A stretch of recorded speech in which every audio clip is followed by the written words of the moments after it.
Hi everybody, today we'll talk about how to fix or how to solve the problem of StarWalk 2 weekly on settings. Here in this page you can go to apps, default apps, app settings. On above you can search about StarWalk 2 and you can click. Then in this page of app info you can click on first stop and you can click OK. Here you can go to the window of storage.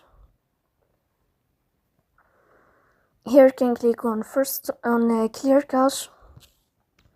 Then you can turn off your Wi-Fi and you can turn on your Wi-Fi again to fix that problem. So please don't forget to support us by like and subscribe. See you next time in another video, and thank you for your attention and your and your watching.